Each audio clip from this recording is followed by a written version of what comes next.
సుమన్ టీవీలో మీ business promotions కోసం ఈ కింది నెంబర్ను సంప్రదించగలరు.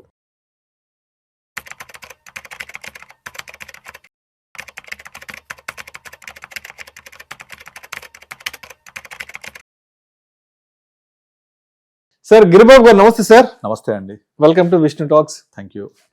సో గిరిబాబు గారు, ఇప్పుడు మనందరం రకరకాల ఇన్వెస్ట్మెంట్స్ చేస్తూ ఉంటాము. ఆ ఇన్వెస్ట్మెంట్స్ మీద రకరకాలుగా రిటర్న్స్ వస్తూ ఉంటాయి కదా. మరి మనం చేసిన ఇన్వెస్ట్మెంట్ సరైనదా కాదా, అదేవిధంగా దాని మీద వస్తున్నటువంటి రిటర్న్స్ అనేవి సరైన విధంగా వస్తున్నాయా లేదా అన్నది ఎలా జడ్జ్ చేసుకోవాలి, ఎలా ఐడెంటిఫై చేసుకోవాలి? ఎందుకంటే ఇక్కడ రిస్క్ రివార్డ్ అనే రెండు ఉంటాయి కాబట్టి ఈ రెండింటిని దృష్టిలో ఉంచుకొని, ఈ రెండింటిని అర్థం చేసుకొని, మనం పెడుతున్న పెట్టుబడి సరైనదా కాదా, దాని మీద వస్తున్న రాబడులు సరైనవా కాదా అని ఎలా మనం అర్థం చేసుకోవచ్చు అసలు? యాక్చువల్గా ఈ టాపిక్ నేను ఎందుకు మాట్లాడదాం అనుకున్నానంటే, ఒక 3 days బ్యాక్ ఒక క్లయింట్ కాల్ చేశాడు. సార్, నా దగ్గర ₹1,00,000 ఉన్నాయి, నాకు చాలా డబ్బులు అవసరం ఉన్నాయి, ఈ ₹1,00,000 నేను ఎక్కడైనా పెట్టి నాకు నెలకు ఒక 5,000 వస్తే నేను కొంచెం ఖర్చు పెంచుకుంటా అని చెప్తున్నాను. నెలకు 5,000 10 వస్తే బాగానే ఉంటది, కనీసం 5,000 నెలకా అని అడిగాను. సంవత్సరానికా అడిగా. కాదు, నెలకంట. అసలు నెలకు 5,000 అంటే తెలుసా ఎంత ఇంట్రెస్ట్ అన్న? ఏమో నాకేం తెలియదు అన్నాడు. నువ్వు మామూలుగా నెలకు 10,000 వస్తే ఓకే, నాకు ఓకే, కానీ 5,000 అయినా కనీసం కావాలంటున్నావు కదా. 5,000 నెలకంటే సంవత్సరానికి ఎంత, దాని రేట్ ఆఫ్ ఇంట్రెస్ట్ ఎంత అని అడిగాను. ఏం ఐడియా లేదు. నేను చెప్పాను, ఇదే ₹1,00,000 బ్యాంకులో పెడితే నువ్వు అడిగే 5,000-6,000 సంవత్సరానికి వస్తుంది, అంతే కదా. నెలకు అడుగుతున్నావు, అది పాసిబుల్ అని అడిగిన. ఏమో తెలియదు అని చెప్తున్నాడు. సరే, నాకు అర్థమైంది, నాకేం తెలియదు నిజంగా. సో ఇది చాలా మందికి తెలియదు. నేను నా దగ్గరికి వచ్చిన అందరికీ కూడా అబ్సల్యూట్ అంటే ఏంటి, XIRR అంటే ఏంటి క్లియర్గా ఎక్స్ప్లెయిన్ చేస్తా. XIRR అంటే extended internal rate of return, CAGR, compounded annual growth rate. ఇది ఎంత ఉండాలి, ఎంత ఉంటే మీరు సాటిస్ఫై అవ్వాలి, ఇది ఖచ్చితంగా ప్రతి ఒక్కళ్ళకు ఎక్స్ప్లెయిన్ చేస్తాను. ఎందుకంటే ఈ నెంబర్స్ కనుక అర్థం కాకపోతే వాళ్ళు ఎంత రిటర్న్ వచ్చింది, నేను సరైన దారిలో ఉన్నానా లేదా అనేది కూడా అర్థం కాదు. మీరు మెయిన్గా రియల్ ఎస్టేట్, కొన్ని రకాల ఇన్సూరెన్స్ పాలసీస్ ఇక్కడ చూస్తే, ఇన్సూరెన్స్ పాలసీ అమ్మేటప్పుడు ఏం చెప్తారు వాళ్ళు, సంవత్సరానికి ఎంత కట్టాలి, మెచ్యూరిటీ ఏ సంవత్సరంలో ఉంటుంది, అప్పుడు ఎంత వస్తాయి అంటే మనం కట్టేది వేలల్లో ఉంటే లక్షల్లో వస్తాయని చెప్తూ ఉంటారు. కానీ దాన్ని పట్టే పీరియడ్ ఎంత, దాన్ని బట్టి కదా మనం అక్కడ రేట్ ఆఫ్ రిటర్న్ ఎంతో ఎక్సెస్ చేసేది.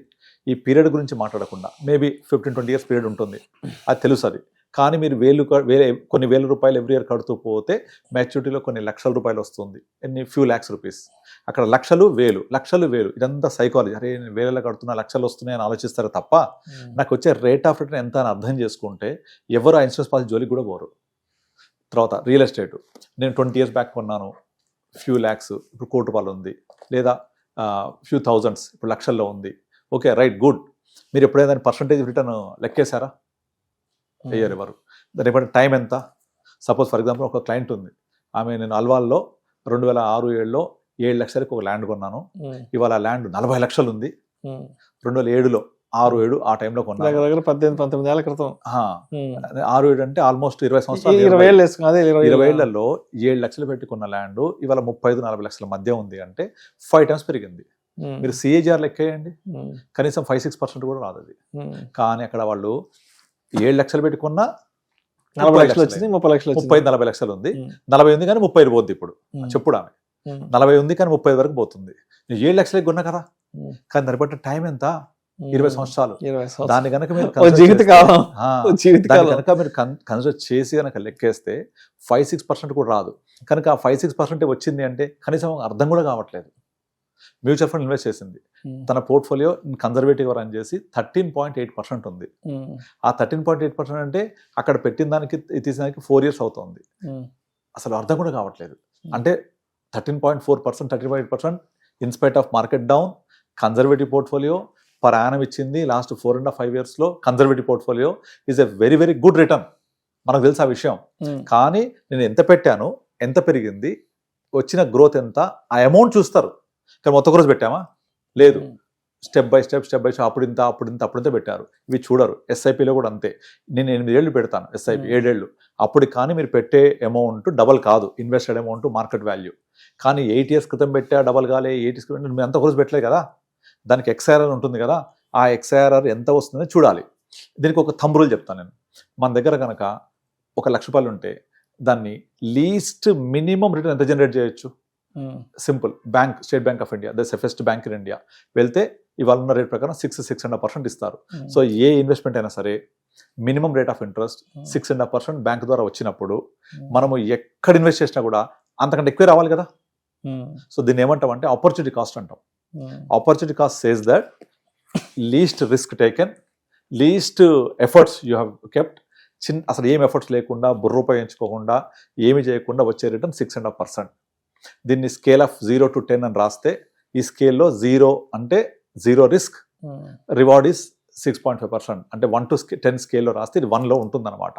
అంటే 1 to స్కేల్ ఏంటంటే 1 ఒక ఇన్వెస్ట్మెంట్, రిస్క్ పెరుగుద్ది 2, ఇంకా రిస్క్ పెరుగుద్ది 3 ప్రకారంగా రివార్డ్ కూడా పెరుగుతూ ఉంటుంది. అలా తీసుకుంటే 1లో ఉండేది FD 6%. Number 2 mutual funds. ఎంత రావాలి మ్యూచువల్ ఫండ్స్? మినిమం ఒక 12%, అంటే డబల్ దాన్ ది బ్యాంక్. రెండోది ఆల్రెడీ 6% బ్యాంక్ ఇస్తుందంటే ఇన్ఫ్లేషన్ కూడా 6 కదా. సో ఇన్ఫ్లేషన్ తీసేస్తే నెట్ రిటర్న్ ఇస్ 0.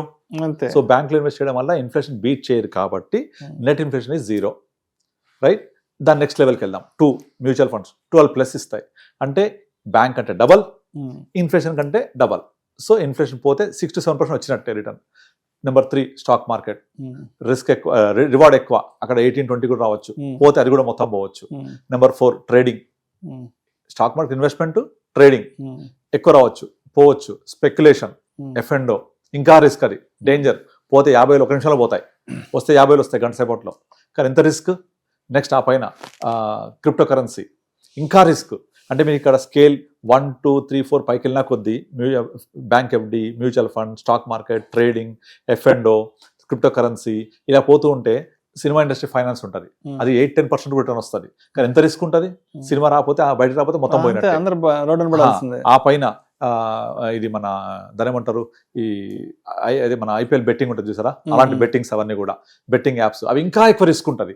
అంటే ఇక్కడ రిస్క్ తీసుకున్న కొద్దీ రివార్డ్ పెరుగుతోంది. మనీ లెండింగ్ చాలా మంది చేస్తూ ఉంటారు. నాకు ఒక క్లయింట్ అడిగాడు, ఎంత వస్తుంది అంటే 12% అంటే ఎంత మిత్తి వర్కౌట్ అవుతుందంటే ₹1 మిత్తి అని చెప్పింది నేను. ₹1 అయినా బయట ₹3 ఇస్తారు కదా అంటాడు. ఆ రిస్క్ ఎంత ఉంది అక్కడ?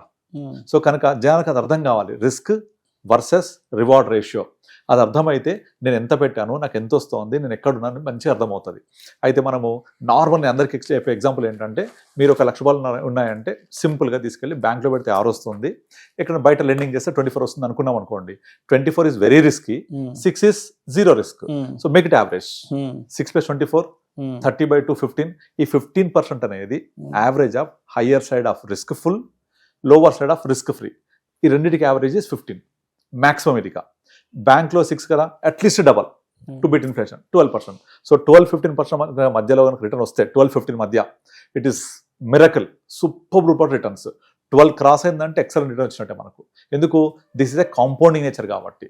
మీకు కనుక 15% వస్తే కనుక విత్ ద కాంపౌండింగ్ నేచర్, మీ డబ్బులు ఎవ్రీ 4.8 yearsకి డబల్ అయినట్టే.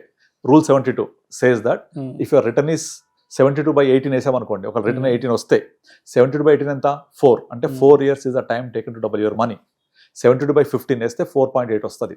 అంటే 4.8 years is the time taken to double your money. ఇలా కనుక మనకు నెంబర్స్ అర్థమైతే, మనం ఒక ఇన్సూరెన్స్ పాలసీ తీసుకుంటే మనం పెట్టే ఇన్వెస్ట్మెంట్ ఎంత, వచ్చే డబ్బులు ఎంత, ROI ఎంత, రిటర్న్ ఆన్ ఇన్వెస్ట్మెంట్ లెక్కేస్తే 4-5-6% కూడా ఉండదు. అలాగే మనకున్న రియల్ ఎస్టేట్ లెక్కేయండి, 20 సంవత్సరాల క్రితం ఎంత కొన్నాను, ఇప్పుడు ఎంత ఉంది, ROI లెక్కేయండి. క్యాలిక్యులేటర్స్ ఉంటాయి, ROI క్యాలిక్యులేటర్స్ ఉంటాయి, లంసమ్ క్యాలిక్యులేటర్స్ ఉంటాయి, లెక్కేయండి, తెలిసిపోతుంది. Number will speak. అలాగే ఒక మ్యూచువల్ ఫండ్ కనుక నా పోర్ట్ఫోలియోస్ ఏవి తీసుకున్నా కూడా యావరేజ్గా more than 15% ఉంటాయి. యావరేజ్గా టోటల్ నా 350 crores average return is more than 15%. అందరికి చూపిస్తుంటాను నేను. సో ఆ 15% వచ్చింది అంటే ఇట్స్ అమేజింగ్ రిటర్న్ యాక్చువల్లీ. కానీ కొంతమందికి సాటిస్ఫై కాదు, 15 అయినా అంటారు. అసలు 15 అంటే ఏంటి, దాని నెంబర్స్ యొక్క ఇంట్రెన్సిక్ వాల్యూ ఎంత, కాంపౌండింగ్ ఎంత, ఎన్ని ఇయర్స్ డబుల్ అవుతుంది, అది అర్థం చేసుకోవాలి. అందుకే నేను ఈ టాపిక్ మీతో మాట్లాడదాం అనుకున్నాను. సో నాకు ₹1,00,000 అవసరం ఉంది కదా అంటే 5,000 ఇచ్చినా సరిపోదు, 10,000 సరిపోదు, కానీ వస్తాయా, రిస్క్ ఎంత? నేను అదే చెప్పాను. నన్ను అడిగేవాడు సరిపోయింది, వేరే వాళ్ళు అడుగుంటే కనుక వాళ్ళు మొత్తం గుండుసున్నా పెడతారు, అదే అంతా మోసం చేస్తూ ఉంటారు. అట్లా చేయొద్దు. మీరు కంపల్సరీ ఎంత వస్తే అర్థం చేసుకోవాలి. 6,000 కావాలంటే సంవత్సరానికి వస్తుంది బ్యాంక్లో వేస్తే సేఫ్గా. మ్యూచువల్ ఫండ్స్ అయితే 10-12% అంతే. It is compounded again. Right. Okay, thank you sir. Thank you so much Giribabu garu. Thank you అండి.